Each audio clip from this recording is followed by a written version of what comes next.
Hello everybody, hope you're all doing well, and in this video I'm going to be talking about leadership changes that have been made at Red Bull, as well as more that's been said about Aston Martin and Adrian Newey. Let's jump straight into it, and we'll start with Red Bull, and as we know, they've got off to a really difficult start in 2026. Now their engine is actually really good, they're making these for the first time this year, and they've done a really good job, but it's the car that's letting Red Bull down at the moment. Now as we know, there's no racing in April because of the Bahrain and Saudi Arabian Grand Prix being cancelled, and well, Red Bull, like every other team, are using this month to work through their upgrade and try and add performance to the car. And for Red Bull, it's about improving aerodynamic load and reducing weight, and alongside this, Red Bull has now changed its senior technical leadership. Though it stands by technical director Pierwache for now, it has looked to support him with a series of organisational changes within its technical department aimed at reinforcing its focus on performance and innovation, with Red Bull saying in a statement,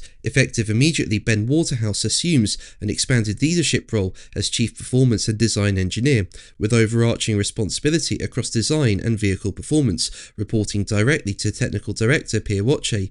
Ben joined the Red Bull family from BMW Sauber in 2014, first as Deputy Technical Director at Scuderia Toro Rosso, and since 2017 as Head of Performance Engineering at Oracle Red Bull Racing. This evolution strengthens integration between these areas and will accelerate the development of competitive, high-performing solutions. From 1st July, Andrea Landi will join as Head of Performance, reporting to Ben Waterhouse. Andrea brings extensive Formula One experience from his previous roles as Deputy Head of Vehicle Performance at Ferrari and Deputy Technical Director at VCarb. His expertise will further strengthen the team's performance capabilities. Now, if you're enjoying the video, make sure to leave a like and subscribe so you don't miss my Formula One content. Recently, I managed to reach 46,000 subscribers, and I'm close now to 47,000 subscribers. Your support means so much to me. Thank you so much for it. So let's move on to Aston Martin, and as we know, they've had a really tough start to 2026. They're firmly at the back of the grid, and the team have faced multiple reliability issues. Now, Honda's engine problems are well established as it's down on power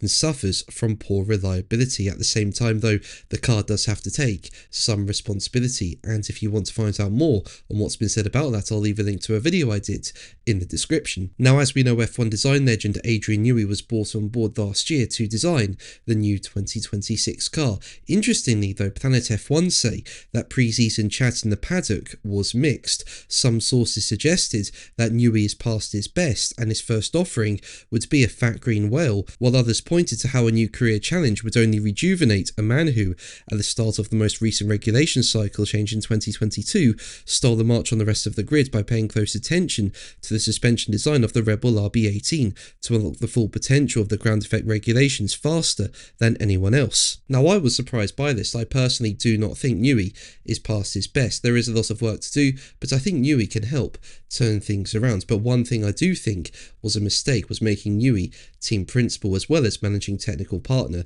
Newey's strength is designing cars, and as we all know, it's been widely reported that Newey is set to take a step back from the team principal role at Aston Martin to focus on being a managing technical partner, and former Audi F1 boss Jonathan Wheatley has been heavily linked with the Aston Martin team principal position. Whatever the future might hold, though, for Aston Martin, things at the moment are not great, and Sky F1 commentator David Croft painted a very bleak picture of morale at Aston Martin at the moment. Basically speaking, on the latest episode of the Sky Sports F1 podcast, Croft said, as quoted by GP fans, "Every message I get from Aston Martin at the moment is not exactly full of hope and optimism for the B-spec car that's coming in, for any engine upgrades that might come in during the course of this season, for morale improving as well. I don't think it's a very happy camp from what people are telling me from within that camp." So by that token, someone like Jonathan Wheatley would be a very good person to bring in, because he does bring optimism and hope and experience and knowledge, and is the sort of person that can turn things around in terms of making a workforce happier. And that, I think, is what Aston Martin need. They need a happy workforce that's willing to put in the extra hours and disregard the results that are not going their way at the moment for the long-term betterment of the team. But I'm not a CEO, but that's just my understanding of the situation. Sort the workforce out, and then the other problems will take care of themselves. But it's not a happy ship, from what I'm being told. But that's going to be the video from me. Thank you ever so much for watching. Make sure to like and subscribe for more videos, and until the next one, take care.